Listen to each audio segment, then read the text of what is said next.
Bienvenue dans notre village virtuel où chaque entrepreneur est un artiste qui colore le monde à sa manière.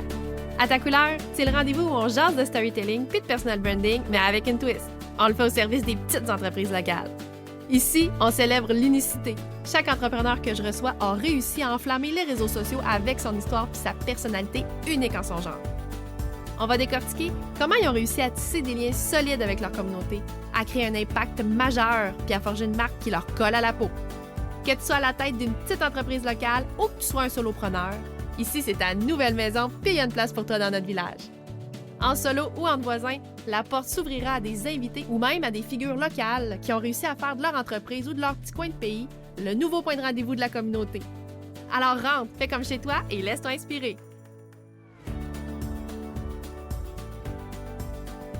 Salut à toi, bienvenue dans un nouvel épisode d'À couleur. Aujourd'hui, c'est avec un immense plaisir que j'accueille une invitée extraordinaire, Joanie Robichaud, alias Joanie Gaspésie, sur Instagram puis TikTok.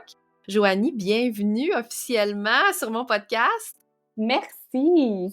J'attendais vraiment avec impatience d'enregistrer cet épisode-là parce que j'ai vécu un véritable coup de cœur pour toi.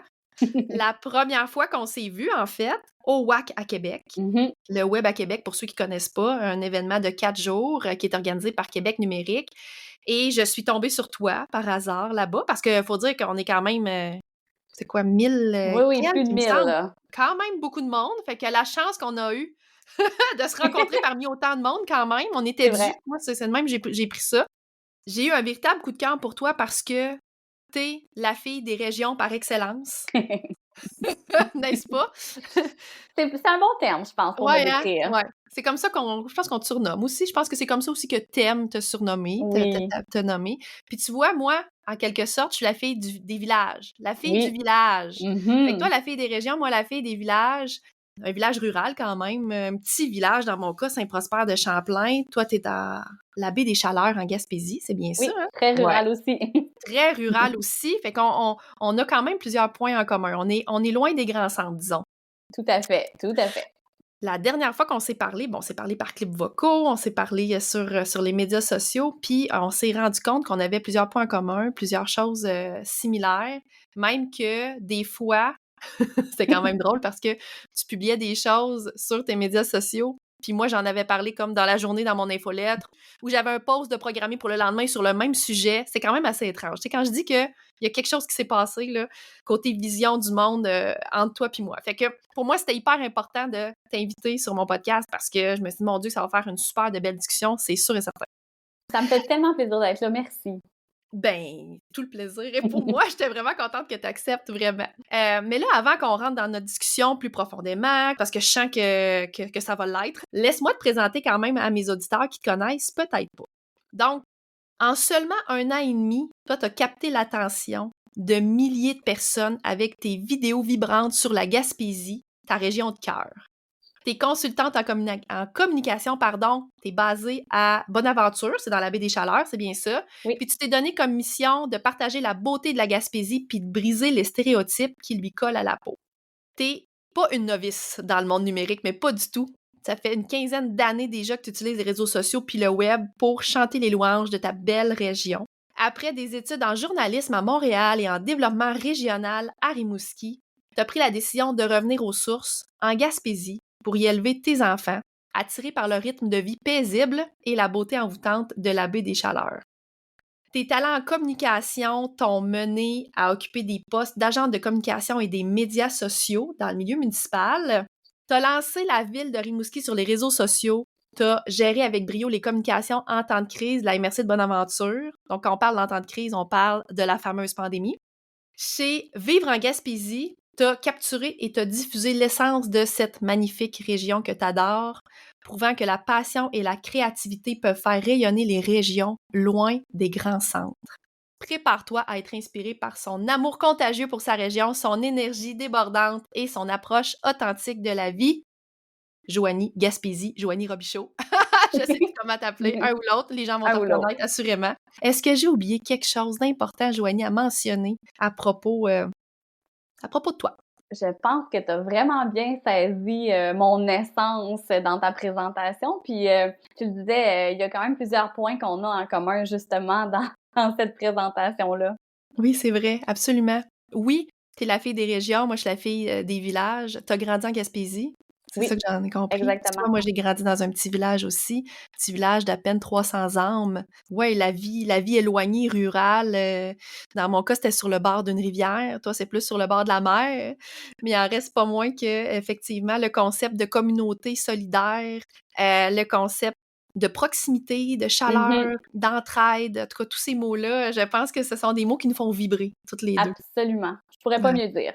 Écoute, moi, j'ai une première question pour toi, Joanie. Je me demandais, après, t'as quitté la Gaspésie parce que t'es allée faire des études de journalisme à Montréal, donc t'as Oui. quitté ta région natale. Qu'est-ce qui a fait en sorte que t'es finalement revenu chez vous, que t'es revenu en Gaspésie? Comment cette décision-là, elle a influencé ton parcours professionnel puis personnel? Ben, tu sais, moi, quand je suis partie de la Gaspésie, là, un peu comme plusieurs jeunes à mon époque, j'avais pas en tête de revenir. Parce que l'image qu'on avait de la région à l'époque, le discours qu'on entendait, c'était pour réussir, faut aller en ville. C'était beaucoup ça qu'on véhiculait. C'est Mhm. vraiment moins le cas aujourd'hui, mais moi, à mon époque, c'était beaucoup ça. Et moi, je voulais être journaliste. Tu sais, c'était clair dans ma tête. Je voulais aller au bac en journaliste, puis je voulais faire ce bac-là à Montréal, à l'UQAM. Donc, c'est pour ça que je suis partie à la base pour les études. Mais j'ai vraiment pas eu un coup de cœur pour Montréal, pour la vie urbaine. Et j'avais quand même pas nécessairement l'intention de revenir parce qu'on dirait que j'avais encore des œillères par rapport à ma région. Puis c'est pour ça que mon choix s'est arrêté sur Rimouski, où j'ai habité pendant 7 ans. Je suis allée étudier le développement régional là, puis j'ai adoré la ville. Encore aujourd'hui, c'est une ville que j'aime beaucoup. Je trouvais que c'était un bel entre-deux pour moi. J'étais quand même proche de ma Gaspésie plus que Montréal, en tout cas. Puis j'étais quand même à proximité de la nature. Il y a quand même un esprit de communauté à certains égards à Rimouski. Puis je pensais vraiment que c'était un choix permanent jusqu'à ce que je devienne maman. C'est vraiment là que tout a changé. L'appel est revenu à ce moment-là. Exactement. Quand j'ai eu mon premier enfant, tu sais, j'avais tout ce que on valorise dans la société. J'avais un bon emploi, j'avais un fonds de pension, j'avais une belle maison. Mais il y a quelque chose qui manquait. Puis à un moment donné, j'ai réalisé que c'était la Gaspésie. Pour moi, ça devenait impossible de pas offrir à mes enfants, parce qu'on en voulait d'autres, ce que moi j'avais eu, ce que nous on avait eu, parce que mon conjoint vient aussi de la région, cette espèce d'enfance-là magique, avec tout ce que la Gaspésie peut amener au niveau de la proximité, de la communauté, de la sécurité, de la nature, de la simplicité. Tu sais, Rimouski, c'est pas une grosse ville là, pour les gens qui habitent dans des grands centres urbains, mais c'est quand même une ville. C'est C'est clairement quand une même une ville. ville. C'est clairement une ville. C'est urbain. Moi, j'habitais en plus vraiment au cœur là, de Rimouski, dans un milieu très urbain. Puis la proximité avec la famille, les amis, c'est vraiment quelque chose qui nous manquait.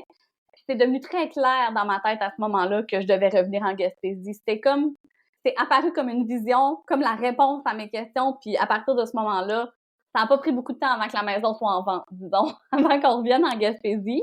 Fait que c'est sûr que ça a influencé tout le reste après ça parce que j'adorais l'emploi que j'occupais à Rimouski. J'étais à la ville de Rimouski, aux réseaux sociaux. C'est une équipe de travail qui m'a tellement appris dans un milieu tellement intéressant puis inspirant. Je trouvais le milieu municipal. Mais ça voulait dire de quitter cet emploi-là. Fait que souvent, je dis que ma décision, c'était doux amer de partir de Rimouski. Mais j'ai jamais regretté parce que tout ce qu'on a en Gaspésie, ça répond à ce qu'on voulait offrir à nos enfants. Puis, déjà, quand je suis partie de Rimouski, ça a commencé à germer dans mon esprit de peut-être devenir travailleuse autonome. En fait, je le voyais à l'époque comme un plan B.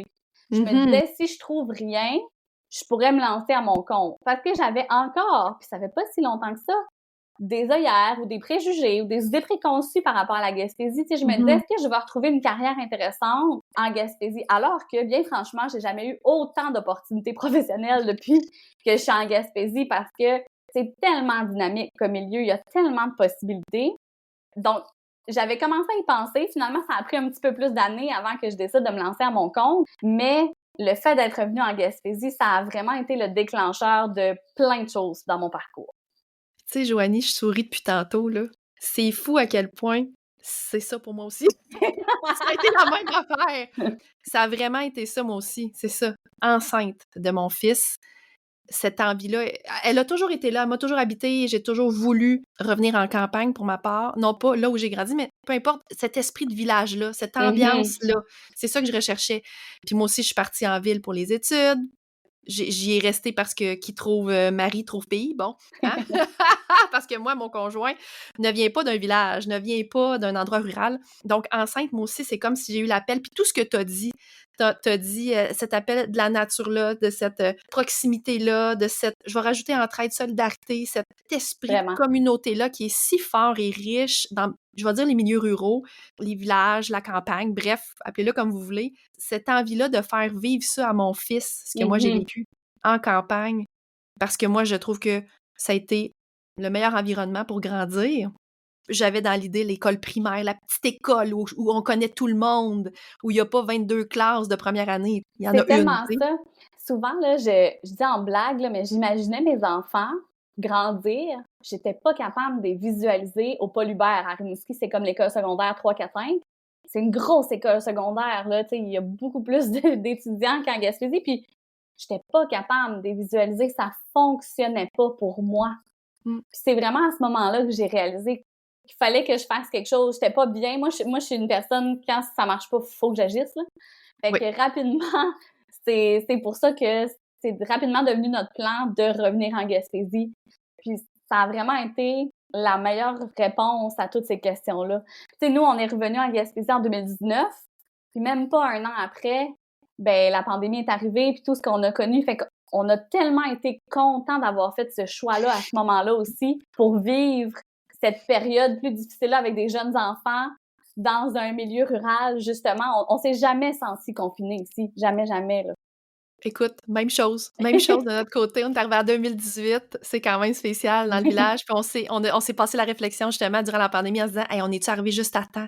On est-tu content, chanceux, tu sais, d'être dans un village pour vivre la pandémie parce que justement, il y avait plein d'affaires, tu sais, qui ne se vivaient pas de la même façon pour nous autres. Tout à fait. Tu sais, il y avait toutes plein de contraintes qui en ville étaient très, très, très strictes, disons, sur plein d'affaires. Puis ici, on avait beaucoup d'entraide. Je dirais pas qu'on était illégaux, là. Peut-être pas tant que ça, mais j'irais dire qu'il y avait énormément d'entraide. C'était plus lousse un peu sur certaines choses aussi, tu sais, parce que, je sais pas comment dire, cette solidarité humaine-là a pris le dessus.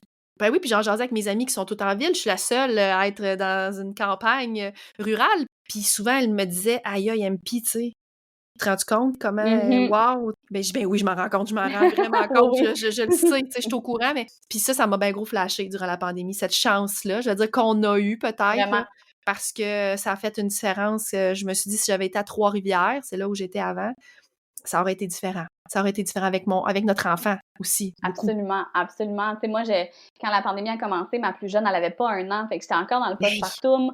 2 jeunes enfants à la maison, essayer de tout gérer ça puis de les épargner parce que moi, c'est ce que je voulais, c'était de les épargner un peu de ce qu'on vivait parce qu'ils étaient trop jeunes. Ben le fait de juste pouvoir sortir dehors, aller marcher, profiter du grand air, voir les gens à distance, on n'avait pas de problème avec ça puis ça a fait toute la différence dans ma santé mentale, je le sais, là. Tu sais, toi, Joanie, tu as une connexion très, très profonde puis durable avec la Gaspésie. À quel moment tu as réalisé que partager l'histoire de ta région natale, c'était en quelque sorte ta vocation?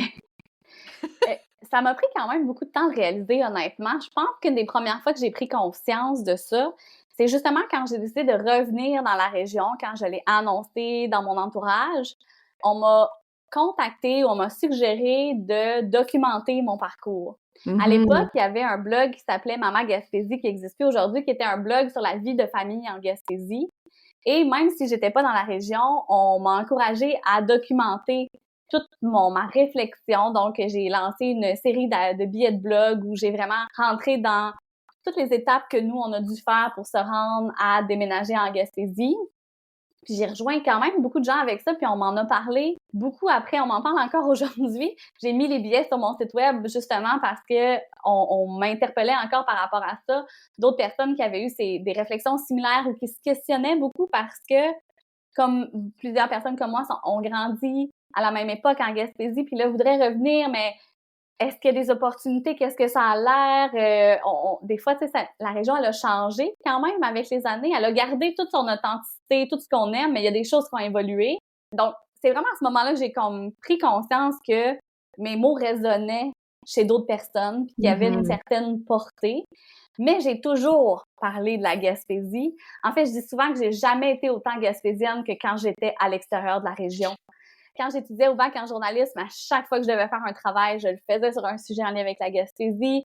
J'écrivais des billets de blog dans le journal Graffiti, qui est un journal régional ici, à cette époque-là, où je parlais du développement de la région. Ça a toujours été comme une partie de mon identité, mais on dirait que si je la mettais moins de l'avant, pour plein de raisons, c'est avec les années que j'ai pris conscience à quel point c'était vraiment important. Mais tu sais, des fois, moi, je dis, quand je me présente, souvent, je dis que je suis obsédée par la Gaspésie. C'est pas loin de la réalité, on va être bien honnête. Mais j'ai vraiment voulu comprendre aussi, dans mes études après le journalisme, j'étais en développement régional, j'ai voulu comprendre cette appartenance territoriale-là. Qu'est-ce que c'est, d'où ça part et tout ça. Fait que j'ai comme plongé dans ce sujet-là, puis j'ai toujours été la fille de la Gaspésie. J'étais à Rimouski, là, mes amis, c'était presque tous des gens de la Gaspésie, parce que c'est beaucoup comme ça qu'on est quand on est à l'extérieur de la région. J'en parlais beaucoup tout le temps, c'était vraiment présent dans ma personnalité. Puis quand je suis arrivée sur le territoire, ben là, j'ai vraiment pris conscience de toutes les possibilités qui s'offraient à moi pour vraiment être une actrice du développement de ma région. Puis c'est sûr que de travailler comme pour Vivre en Gaspésie, qui est une stratégie d'attraction, de marketing territorial, ça a été comme le summum, là. Ça a été comme le summum, on s'entend? Fait que c'est tout un peu ça, dans le fond, qui m'a fait prendre conscience que moi, c'est ce qui me faisait vibrer. Puis, en devenant travailleuse autonome, j'ai vraiment pu dire, c'est ma mission, c'est quelque chose qui me tient à cœur, ce que je vais faire comme mandat, ça va toujours être dans cette optique-là parce que c'est comme une deuxième nature pour moi. Oui. Ah, j'entends tout ce que tu dis, puis ça résonne énormément en moi. Puis il y a un point que tu dis, tu sais, le sentiment d'appartenance. Il y a quelque chose dans ce sentiment d'appartenance-là envers des petits villages, des milieux ruraux, des régions éloignées, qui est fort, qu'on a de la difficulté parfois à mettre des mots dessus. Tout à fait. On dirait que ça s'explique pas, ça se vit. Il y a comme quelque chose de...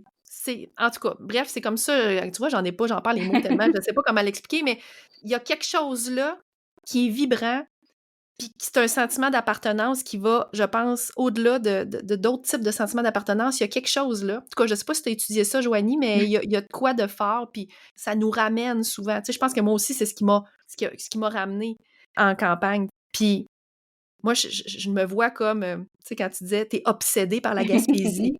Moi, souvent, je dis, j'ai le village, j'ai la campagne de tatouer sur le cœur. Tu sais, c'est comme si c'est là, puis c'est permanent. C'est comme si ça pourra pas jamais partir. Absolument. J'avais déjà lu, là, je me souviens que souvent, l'aspect de notre identité qu'on met de l'avant, c'est lui qu'on considère qui est le plus menacé. Puis je trouve ça intéressant parce que dans une société qui valorise énormément l'urbain, puis les grandes villes, j'ai l'impression que c'est un peu comme ça que j'en suis venue à mettre cet aspect de ma personnalité-là de l'avant parce que j'avais ce besoin qu'on voit, qu'on comprenne, qu'on sente que c'est possible d'habiter ailleurs que ce que la société valorise, puis que c'est pas dépassé d'habiter dans un milieu rural. Moi, c'est ce que j'ai souvent déploré, c'est que la ruralité qu'on nous présente ou qu'on nous présentait, peut-être plus à l'époque où j'ai grandi, c'était toujours des stéréotypes, c'était les filles de Caleb. Je veux dire, c'est possible d'habiter dans un milieu rural en étant actuel. C'est drôle que tu dis ça, les filles de Caleb, parce que nous autres, Émilie Bordelot, justement, a vécu dans le village voisin. Fait que tu vois, on fait des liens, mais oui, c'est vrai que cette image-là perçue versus l'image réelle, exact. Il y a comme une dissonance, oui, c'est ça, ça se dit. Ça m'amène, tu disais que naturellement, tu partageais ton amour de la région et tout ça. Puis tu disais que quand on met de l'avant un aspect de notre personnalité qu'on sent le plus menacé, est-ce que pour toi, ce fut conscient, cet aspect-là, ou inconscient? Je pense que c'était très inconscient de ma part, puis que j'en ai pris conscience avec le temps, mais je pense que c'est pas pour rien que c'est vraiment quand j'étais à l'extérieur de la région que je voulais faire ressortir que je venais de la Gaspésie. C'était important pour moi que les gens le sachent, qu'ils le comprennent, parce que il y avait quelque chose que je trouvais comme plus grand que moi par rapport à la région. Puis probablement que c'était parce que je sentais que cet aspect-là était menacé, puis que c'est un aspect qui est important pour moi aussi dans mon identité. Mais je pense que c'était très, très inconscient.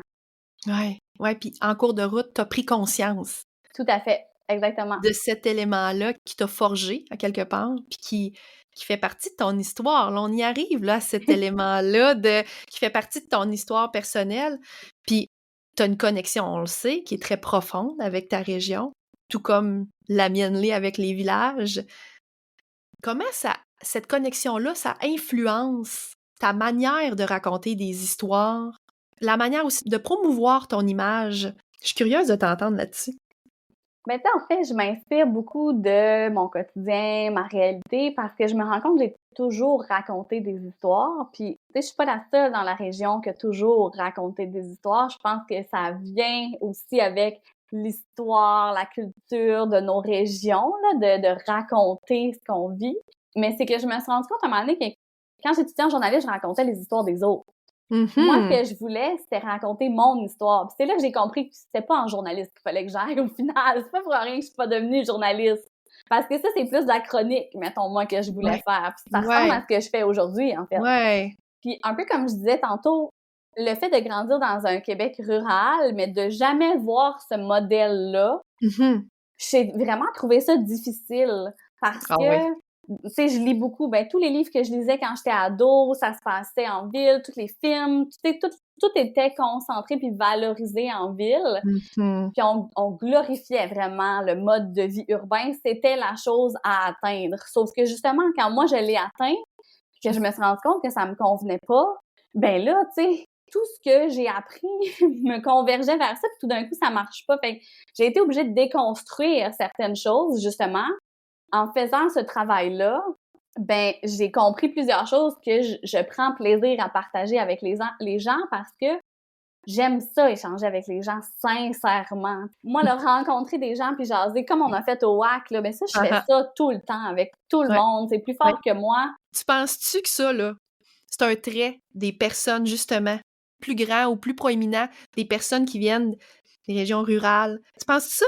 C'est peut-être un mythe, ça aussi, là, que j'ai, là. En fait, j'ai l'impression, je pense que ça dépend beaucoup des personnalités des gens, parce que, tu sais, il y a des gens qui grandissent dans un milieu rural puis ça leur convient pas, puis c'est vraiment correct aussi. Sauf que c'est tellement ce qu'on est habitué, c'est ce qu'on connaît. Tu sais, moi, j'ai trouvé ça difficile quand je suis partie en ville, que les gens me disent pas allô, qu'on se parle pas. Parce qu'ici, c'est pas ça, c'est tout le monde, même si on se connaît pas, on se parle, on vit vraiment en communauté. Oui. J'ai l'impression qu'on le développe puis on le travaille plus, cet aspect-là d'échanger, tu sais. Fait que c'est sûr que ça devient plus naturel. Puis à certaines époques de ma vie, ça me dérangeait que tout le monde savait j'étais qui. C'est sûr, quand t'es un ado, tu te cherches, puis c'est correct d'aller ailleurs puis de se rendre compte qu'on est mieux où on a grandi. Puis c'est correct d'aller ailleurs puis de vouloir rester là aussi, là. Mais moi, dans mon cas, je me suis rendu compte que qu'on me dise allô puis qu'on prenne le temps de prendre de mes nouvelles à la boulangerie, à la bibliothèque, à l'épicerie, j'aime ça. J'aime ça faire partie d'une communauté, c'est important pour moi. Fait que ça me manquait beaucoup quand j'étais à l'extérieur de la région. Ça m'a pris des années à retrouver ça à Rimouski. Ça a été tellement rapide quand je suis revenue en Gaspésie. Même, ça faisait 10 ans que j'étais partie, là. Je veux dire, ça avait changé quand même. Puis je suis pas revenue dans le village où j'ai grandi. Mais quand même, ça a été quand même rapide de remettre un réseau puis de créer la communauté. Fait c'est sûr que cette connexion-là que j'ai avec le milieu rural où j'habite, ça va tout influencer dans ma façon de raconter les choses parce que c'est comme intrinsèque. Ce besoin de raconter puis de connecter à l'autre qui, je pense, est dans ma personnalité, mais est aussi augmenté par le fait que j'ai grandi dans un milieu où c'était très commun et valorisé, là.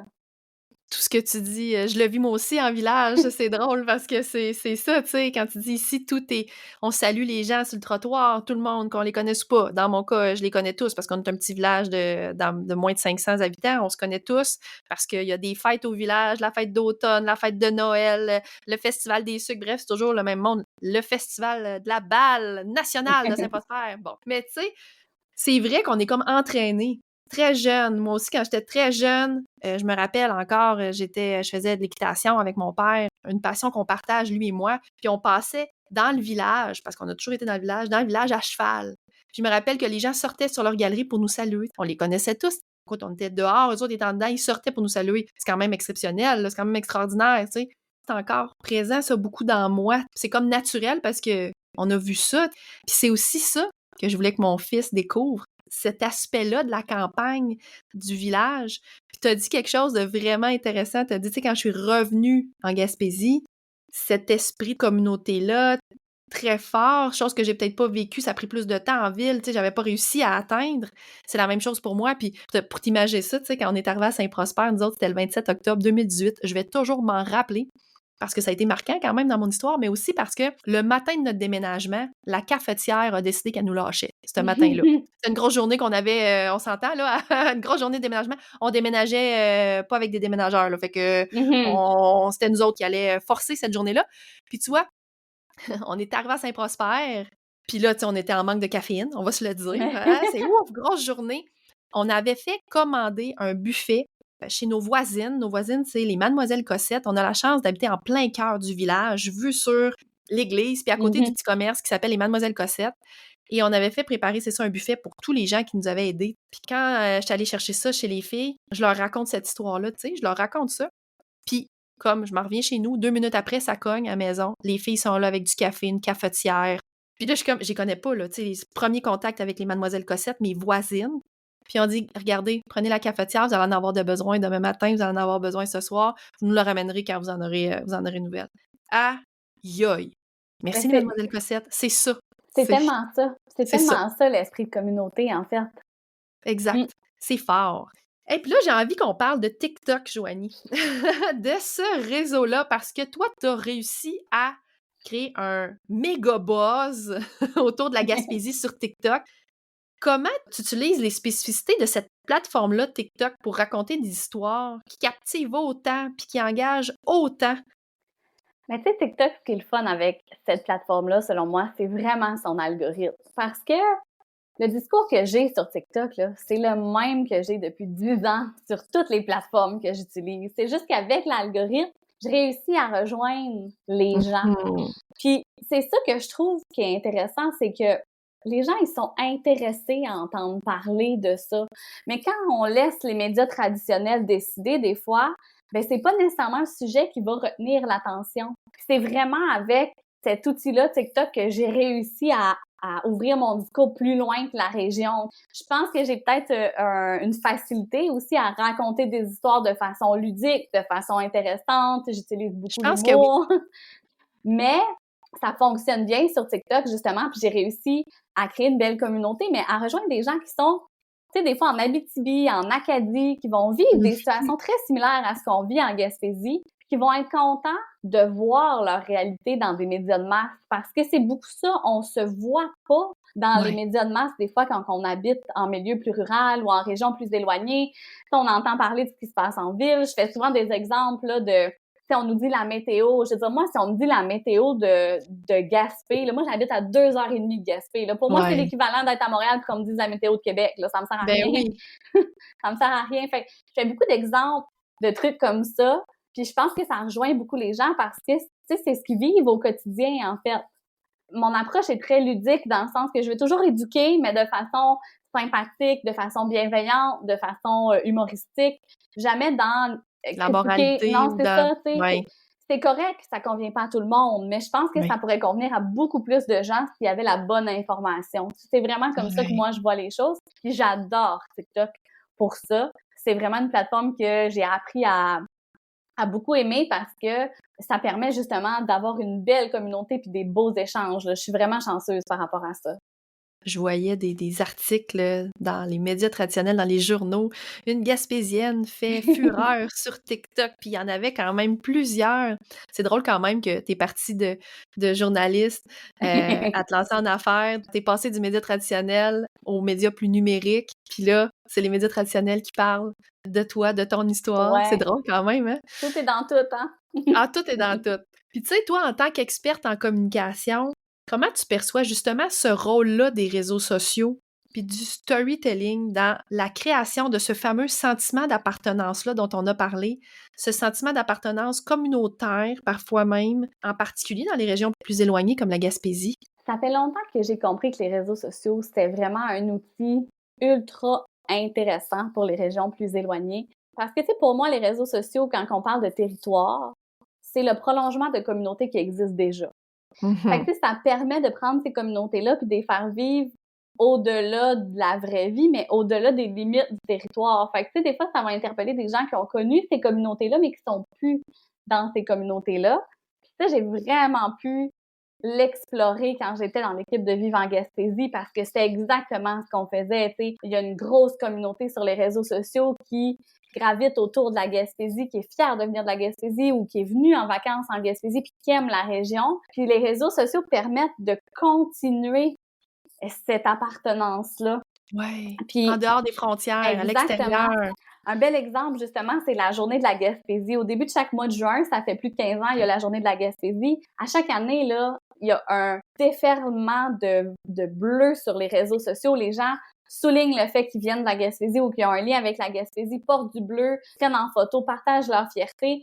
Puis à chaque année, ça rayonne incroyablement grâce aux réseaux sociaux. Tu sais, ça a permis vraiment de continuer de mousser ce sentiment d'appartenance-là. Puis ça fait longtemps que moi, je sais qu'il y a cette possibilité-là avec les réseaux sociaux, au point où, quand je terminais mes études en journaliste, tu sais, ça, c'était au début des années 2010, j'ai été lauréate d'une bourse de la Fondation Sandy Burgess qui... Bravo! Merci. C'était pour des étudiants dans le monde, dans les médias qui venaient de l'Est du Québec, dans le fond, qui voulaient revenir travailler ou développer l'Est du Québec. Puis dans mon argumentaire, c'était justement le pouvoir des réseaux sociaux pour informer les populations, pour garder les populations en contact avec ce qui se fait, pour dépasser les frontières, pour faire connaître les réalités. Fait que déjà, à cette époque-là, j'étais consciente de tout ce que le numérique puis les réseaux sociaux pouvaient apporter. Parce que, tu sais, je l'ai moi-même connu dans le sens où, même si j'ai grandi en Gaspésie, j'ai grandi avec l'arrivée d'Internet, je me suis jamais sentie déconnectée de ce qui se faisait ailleurs dans le monde parce que j'étais juste à un clic de souris de ce qui se faisait, tu sais. Même si à cette époque-là, l'Internet faisait un petit peu de bruit quand on se connectait. Mais reste que les réseaux sociaux, avant même que ça soit ce qu'on connaît aujourd'hui, je les utilisais déjà pour être en contact de plein de façons. Puis je pense qu'il y a un énorme potentiel et pouvoir pour les entreprises, les organisations qui sont situées loin des grands centres. C'est exactement ce que je fais dans mon travail, en fait, là, d'accompagner ces organisations et ces entreprises-là. C'est intéressant. Puis tu sais, tu dis à une autre époque. Puis c'est vrai, là, tu sais, c'est pas quand on y pense, tu sais, dans l'histoire, là. Dans l'histoire 2010, c'est hier, tu sais, mais c'est complètement une autre époque numérique, tu sais, absolument. Puis déjà là, alors que 2010, on s'entend, c'était pas tout le monde qui était convaincu du pouvoir puis de l'importance, de la nécessité ou bref, d'être sur les médias sociaux. On était dans les débuts, on va se le dire, là, l'utilisation des médias sociaux personnels. Moi, je me rappelle, je pense que je suis arrivée sur Facebook, c'était en 2007, quelque chose comme ça, 2007. Ça a été créé en 2007. Ben c'est ça, à l'année de... Exactement, c'est ça. Je pense que à tout le monde en 2007, tu sais, au début, en 2007, il n'y avait pas beaucoup d'entreprises, là. C'était comme les gens qui, personnellement... Donc, 2010, c'est quand même au début complètement de l'arrivée des entreprises. Fait que oui, c'est une autre époque. Puis toi, déjà, à cette époque-là, c'est fascinant, tu avais compris ça. Mais tu sais, en étudiant en journaliste, moi, à cette époque-là, j'utilisais beaucoup Twitter, là, qui a changé pas mal avec les années aussi, mais tu sais, quand même, ça me permettait d'être en contact avec plein d'acteurs de la sphère médiatique, même peu importe où j'étais au Québec, là. Fait que, tu sais, déjà, j'avais comme beaucoup été éveillée à les possibilités qu'offraient les réseaux sociaux avec mes expériences sur Twitter. Même si j'étais quand même assez jeune à l'époque, je me gênais pas pour échanger avec des journalistes du Devoir pour leur dire que ce qu'ils avaient écrit, ben c'était pas vrai parce que il y avait pas la bonne compréhension de la région, puis ils s'étaient trompés dans le nom d'un endroit. Puis moi, je leur écrivais ça sur Twitter, puis ils corrigeaient leur article. Tu sais, rapidement, j'avais compris ce pouvoir-là. Ouais, c'est drôle que tu dis ça parce que tu vois, ça me rappelle que moi aussi en 2010, alors que j'étais à la MRC des Chenaux, j'ai travaillé 11 ans dans le milieu municipal. Puis tu vois, moi en 2010, c'est ça, ben j'avais à gérer les médias sociaux justement, non pas de la MRC des Chenaux à cette époque-là, c'est arrivé un petit peu plus tard après, mais des projets que je menais en développement culturel. Puis moi aussi, c'est ça, c'était en 2010. C'est vraiment cette année-là que j'ai aussi compris le pouvoir de visibilité de projets ruraux en Mauricie, comment on pouvait faire briller ça aux yeux des grosses villes en Mauricie, tu sais, que sont Trois-Rivières, Shawinigan, on va les nommer. Bon. Puis après ça a été un terrain de jeu incroyable. Puis au niveau des relations de presse aussi, comme tu Exact. dis, je pense que c'était une stratégie inconsciente de mon côté, mais de se mettre ami avec des journalistes de la Ben région, oui. puis d'entretenir ces relations-là. Puis comme tu disais tantôt, c'est quelque chose qui se faisait naturellement. Tu sais, j'en avais pas pris conscience, mais là, Mhm. plus tard, j'ai pris conscience de tout ça. C'est drôle quand même, quand on y pense. Ah, on dirait que c'est une autre vie, qu'une autre Vraiment, époque, mais vraiment. ça fait pas si longtemps que ça. Dans ton contenu sur les médias sociaux, tu partages des histoires personnelles de ta vie de couple. D'ailleurs, je t'ai vu danser récemment dans mon fil d'actualité lors de ton mariage. Magnifique. Tu partages aussi ta vie avec tes enfants, bien sûr, tout ce qui a rapport avec la Gaspésie, c'est ton milieu de vie, assurément. Comment tu utilises le storytelling pour renforcer le lien entre ton audience, ta région natale, parce que tu donnes accès, toi, à ta personnalité et à ton Ouais. histoire personnelle. Bon, assurément, je suis pas en train de dire que tu es un livre ouvert, jardin secret, tout, mais quand même, tu as fait des choix. Est-ce que ça s'est fait consciemment? Comment ça s'est passé? Il y a une partie qui a été consciente, une partie qui était plus inconsciente, dans le sens où j'ai toujours eu de la facilité à partager ce que je vis. Là. Tu sais, je suis assez livre ouvert sur beaucoup d'aspects de ma vie en général, fait que c'est assez naturel pour moi d'aller raconter ce que je vis. Tu sais, j'ai toujours été cette personne-là, justement. Puis je pense que j'ai de la facilité à faire des liens entre les concepts, entre les choses, puis avec la culture populaire. Ça, c'est quelque chose que j'ai pris conscience avec le temps de je vais comprendre des concepts, mais je suis capable de faire un lien avec des trends ou des trucs super populaires, puis justement d'accrocher les gens avec ça. Tu sais, je l'ai toujours fait. Là, je le fais sur les réseaux sociaux, mais avant, je le faisais sur des blogs. Je veux dire, moi, quand j'étais au secondaire, là, j'avais des forums où Oui. je suis sûre que tu sais c'est quoi, là, des forums où on créait comme des histoires, là, du role-playing game, là. Fait que ça a toujours Et un on s'occupait comme... Skyblog. Oui.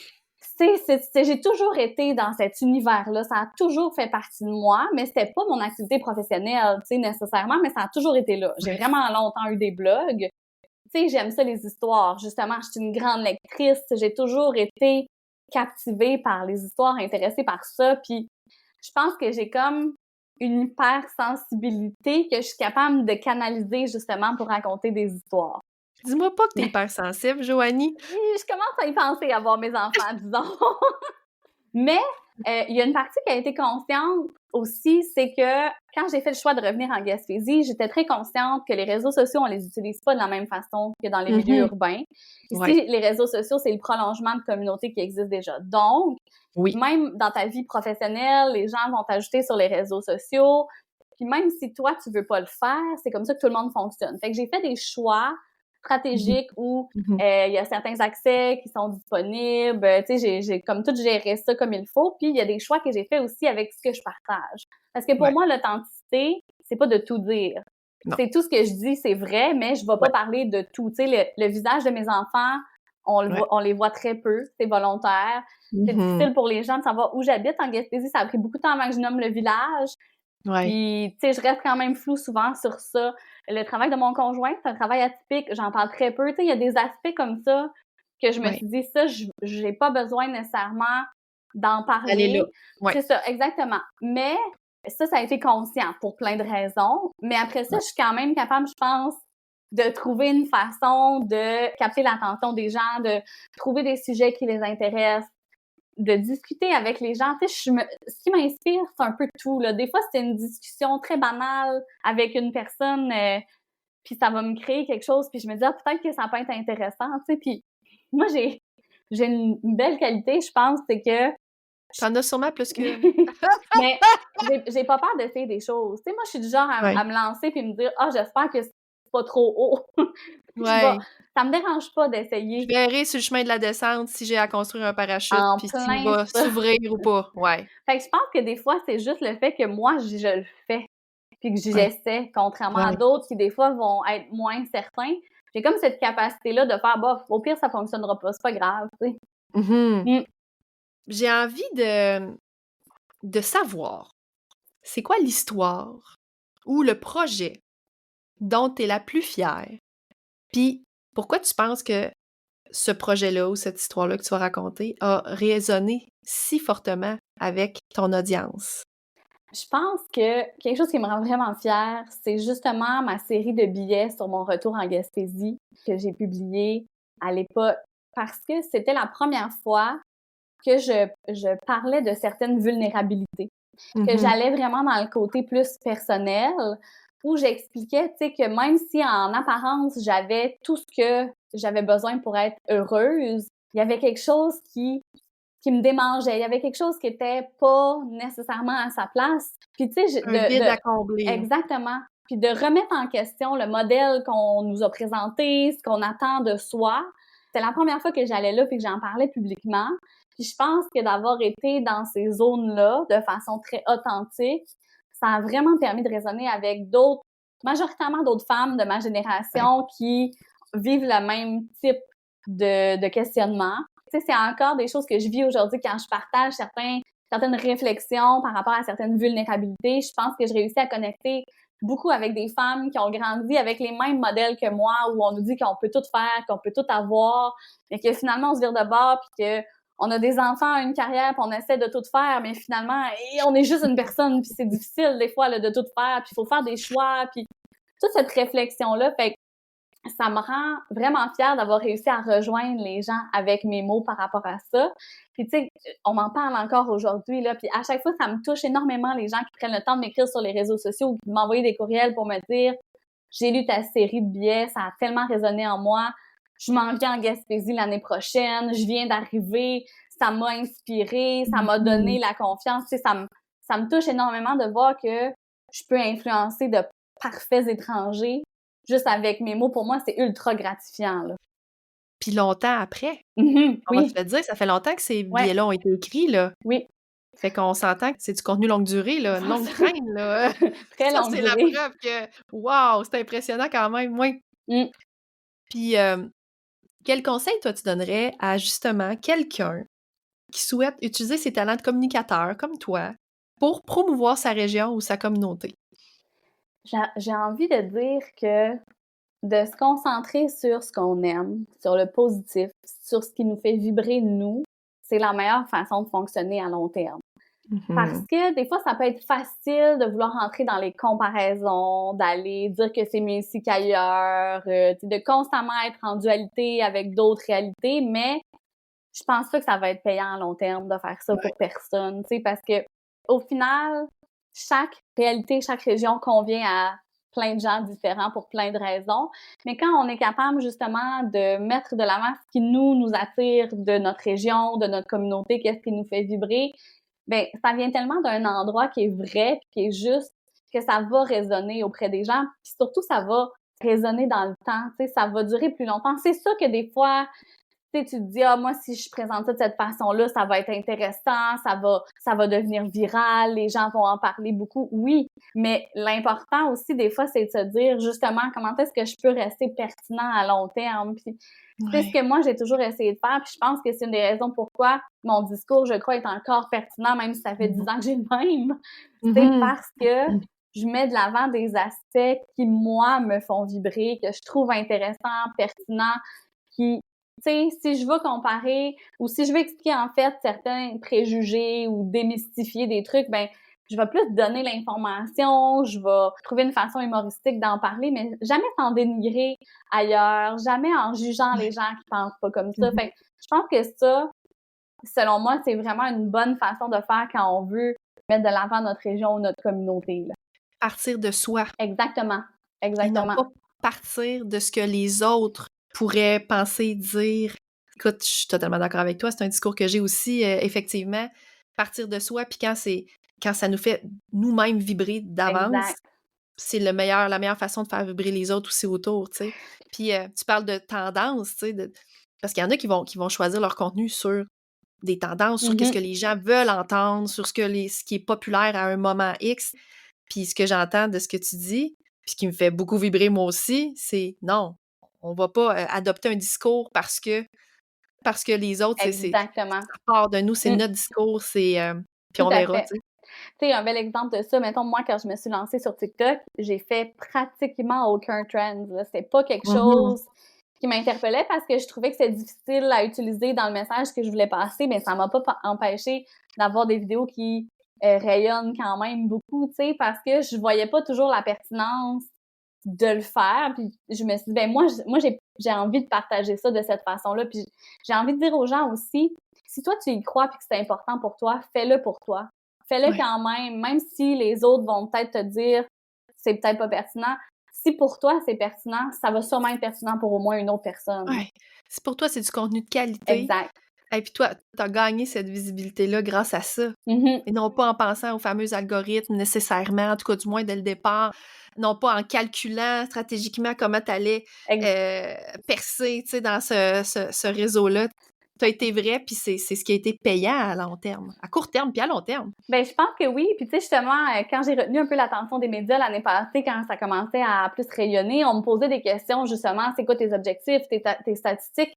J'en avais pas. Parce que j'y C'est quoi regardais ta pas. recette? Comment tu fais? Ouais, J'y c'est ça, je regardais fais pas. juste. Ça me dérangeait pas, les statistiques, parce que je le fais pour moi. Encore aujourd'hui, si la vidéo que je fais, moi, je me trouve tellement drôle, ben je la mets en ligne. Tant que moi, je vais me faire rire, que je vais trouver que c'est intéressant, ce que je dis, je vais la mettre en ligne. Puis la journée que je trouverai plus ça drôle, ben là, il va falloir que je me questionne à savoir pourquoi est-ce que je devrais la mettre en ligne, cette vidéo-là. Ouais, ouais, j'adore. J'adore ça. Hey, je vois que le temps file déjà, puis que, mon Dieu, on pourrait encore parler pendant des heures tellement. Mais là, bon, je vais te poser la dernière question. Comment tu vois l'avenir de la Gaspésie? Puis, quel rôle, toi, tu penses jouer dans ce futur-là à travers tes efforts de communication puis de promotion de ta région?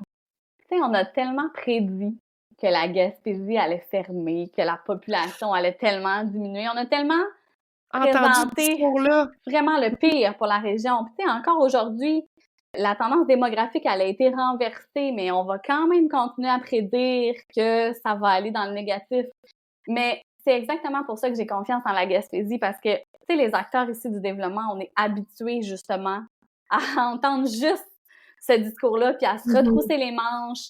Puis il y a quelque chose de beau dans le fait de, tu sais, de vouloir vraiment exister. Il y a comme une envie féroce de continuer, de montrer qu'on est capable de le faire, puis on l'a toujours fait par nous-mêmes. Tu sais, ça, on n'a jamais pu compter, ou très peu compter sur l'extérieur, parce que souvent on croit pas en nous, mais les gens virent de bord, trouvent des solutions innovantes, vont mettre en place des choses tellement exceptionnelles que j'ai juste confiance que c'est ce qui va continuer, en fait. Je pense que les gens commencent à prendre conscience de tout le potentiel de la Gaspésie. Tu sais, la pandémie, elle a surtout... Je m'en allais là. Je m'en allais dire, penses-tu que la pandémie a fait prendre conscience, justement, de En fait, cette... tu sais, la pandémie, elle a comme accéléré un mouvement que nous, on voyait déjà dans la région. En Gaspésie, ça fait 7 ans qu'on a un solde migratoire interrégional positif. Fait que c'est avant la pandémie qu'on voyait déjà que plus de gens qui venaient s'établir, qui partaient de la région. Mais ça a vraiment venu comme accélérer là où les gens ont fait « Oh mon Dieu, tu sais, qu'est-ce que je veux faire dans ma vie? C'est pas vrai, je vais rester en ville. » Puis tu sais, il y a vraiment eu un mouvement d'accélération, mais c'était déjà là. Fait que je pense que c'est quelque chose qui va continuer tranquillement, pas vite. Après ça, comme partout ailleurs, il y a des défis aussi. Quand un développement s'accélère, ça amène des défis. Mais j'ai quand même confiance que les gens ici, tu sais, sont tellement têtus puis fiers d'exister. C'est pas pour rien là que ça fait aussi longtemps qu'on existe puis qu'on crie aussi fort qu'on existe là. Je pense qu'il y a quelque chose dans tout ça. Puis moi, en fait, mon but, c'est dans ce que je fais, si je peux juste donner le goût à une seule personne de revenir en Gaspésie, à des jeunes, s'il y a des jeunes qui voient ce que je fais, parce que j'en ai plusieurs qui m'écrivent pour me dire « Et moi, j'ai jamais vu personne de ma région sur les réseaux sociaux, puis c'est toi, t'es là. » Mais si je peux juste leur faire prendre conscience que c'est correct de partir ailleurs, mais ça se peut que tu veuilles revenir, puis c'est correct de vouloir revenir en Gaspésie. Ça peut être valide, puis intéressant comme choix de vie de vouloir faire ta vie en Gaspésie. T'sais. Fait que si c'est juste une personne que je peux inspirer, ben je pense que je vais avoir fait ce que je trouve important de faire. Tant mieux si ça peut rejoindre plus de gens, mais moi, ce que j'essaie de faire à travers tout ça, c'est informer les gens, justement parce qu'on entend tellement un discours à propos de la Gaspésie qui est négatif, on va mettre beaucoup de l'avant le sensationnalisme, tu sais, ce qui se passe qui est pas bon, quand ça va pas bien, mais il y a tellement de belles réussites, il y a tellement de côtés positifs, mais ça capte pas l'attention. Puis, je veux dire, c'est normal, là, les médias sont dans les grands centres urbains, puis je veux dire, eux, ils parlent de ce qu'ils voient autour d'eux. Fait que c'est sûr qu'on reste, qu'on est loin. On parle de ce qu'on voit et de ce qu'on vit autour de nous, exactement. c'est ça. On est loin des centres urbains. On nous dit souvent qu'on est loin. Moi, je dirais on est loin de quoi, là? Moi, je suis proche de tout ce que j'ai besoin. Mais c'est vrai qu'on est loin des centres urbains. Fait que c'est sûr que pour capter l'attention des médias, c'est plus difficile. Fait que moi, c'est ce que j'essaie de faire avec le contenu que je fais sur les réseaux sociaux, de mettre de l'avant ces aspects-là plus positifs qu'on voit pas nécessairement de la région. Puis si j'inspire une personne, ben je considère que j'ai réussi. Clairement, Joanie, t'es un modèle pour plusieurs personnes. C'est gentil. Puis je te remercie pour cette belle jasette-là. J'avais si hâte de te parler. Puis à toi qui nous écoutes, je t'invite à découvrir par toi-même la couleur unique de Joanie. Tu vas trouver les liens pour te connecter avec elle dans les notes de l'épisode. Je te dis salut, à la semaine prochaine!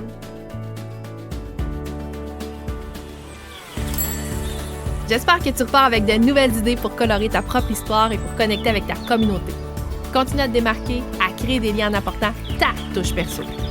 Puis d'ici là, si tu as apprécié notre moment ensemble aujourd'hui, ça serait génial si tu pouvais laisser un avis sur le podcast.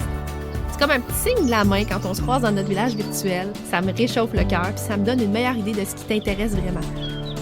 N'hésite pas non plus à partager cet épisode-là avec tes amis ou sur les réseaux sociaux. Puis si tu veux continuer la discussion, utilise le tag La Voisine Pro sur Instagram. Ça va me faire vraiment plaisir d'échanger avec toi. On se retrouve très bientôt pour une nouvelle discussion entre voisins.